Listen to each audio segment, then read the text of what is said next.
أعوذ بالله من الشيطان الرجيم بسم الله الرحمن الرحيم والله أعلم بأعدائكم وكفى بالله وليا وكفى بالله نصيرا واللہ عالم، اور اللہ خوب جانتا ہے بِأَعْدَائِكُمْ، تمہارے دشمنوں کو، اور اللہ تمہیں آگاہ کرتا ہے کہ دیکھو تمہارے حقیقی دشمن وہ ہیں جو تمہیں تمہارے دین سے ہٹانا چاہتے ہیں۔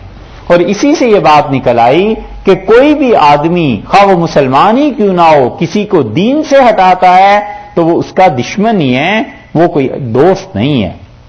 کیونکہ اللہ نے فرمایا تم نے دیکھا، غور کیا ہے جنہیں کتاب میں سے حصہ دیا گیا ہے، اور انہوں نے ایک جرم یہ کیا کہ خرید لی گمراہی، دوسرا جرم یہ کیا کہ تمہیں ہٹانا چاہتے ہیں راہ سے۔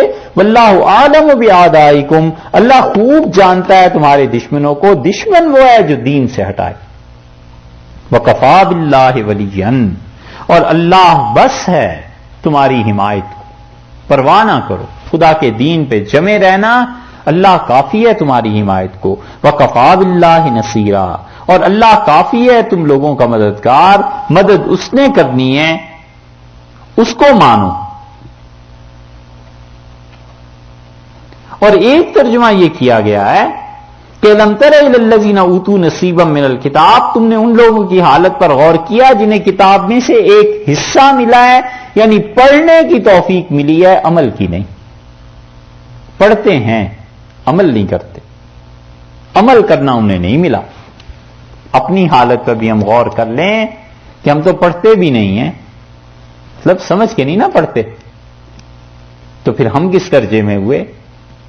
یہ اچھا مشغلہ ملا ہے کہ یہودیوں کو، عیسائیوں کو کوستے رہو، اپنی حالت پہ غور نہ کرے۔ اللہ نے کیوں ان کی مذمت کی؟ اللہ نے فرمایا انہیں حصہ ایک ملا ہے کتاب سے، دوسری تفسیر یہ کی کہ بس پڑھ لیتے ہیں، عمل نہیں کرتے۔ اور تم دیکھو وَكَفَى بِاللَّهِ نَصِيرًا، اللہ بہت ہے، بس ہے تمہارا مددگار، تم اب اللہ کے دین کو نہ چھوڑنا، اللہ تمہیں نہیں چھوڑے گا۔